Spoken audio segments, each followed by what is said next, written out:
ناظرین، نیپال کے بچوں کے بارے میں کہا جاتا تھا کہ یہ سوشل میڈیا استعمال کرتے ہیں، یہ میمز بناتے ہیں، یہ ریلز دیکھتے ہیں، اس کے علاوہ یہ اپنے ملک میں انقلاب کبھی بھی نہیں لا سکتے۔ لیکن ان بچوں نے تمام لوگوں کی باتوں کو غلط ثابت کیا اور اپنے ملک کے کرپٹ حکمرانوں کا تختہ الٹ دیا۔ اسی حوالے سے ہمارے ساتھ موجود ہے ایاز احمد۔ ذرا بتائیے گا کہ یہ جو انقلاب آیا یہ سوشل میڈیا کی وجہ سے آیا یا اس کے پیچھے کوئی اور ریزن تھی؟ جی، آپ کی بات بالکل ٹھیک ہے۔ ان بچوں کے بارے میں کہا گیا کہ یہ صرف ریلز دیکھتے ہیں، میمز بناتے ہیں، یہ کتابیں نہیں پڑھتے، ان کو تاریخ کا نہیں پتہ، لیکن ان بچوں نے پوری دنیا کو حیران اور پریشان کر دیا۔ صرف نیپال کی نہیں، آپ بنگلہ دیش کی مثال لے لیں، آپ سری لنکا کی مثال لے لیں، انڈونیشیا کے اندر جو ہوا آپ اس کو دیکھ لیں۔ ان ساری کی ساری چیزوں کو آپ دیکھیں گے تو آپ کو ایک چیز سب میں واضح یکساں نظر آئے گی، یعنی کہ سیم نظر آئے گی، اور وہ کیا ہے؟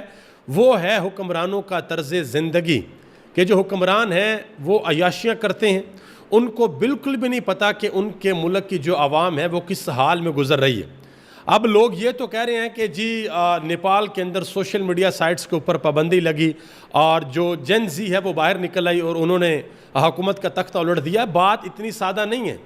اصل بات یہ ہے کہ جو نیپال کے وزیر اعظم ہیں ان کے تو وہم و گمان کے اندر بھی نہیں تھا کہ یہ ساری کی ساری چیزیں ہو جائیں گی۔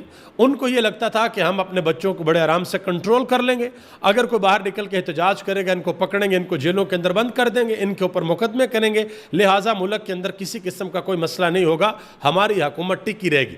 لیکن یہ چھوٹے چھوٹے بچے جس طریقے سے باہر نکلیں اور جیسے انہوں نے قربانی دی ہے، جس طریقے سے آگے کھڑے ہوئے ہیں، ہمیں اس کی مثال نہیں ملتی۔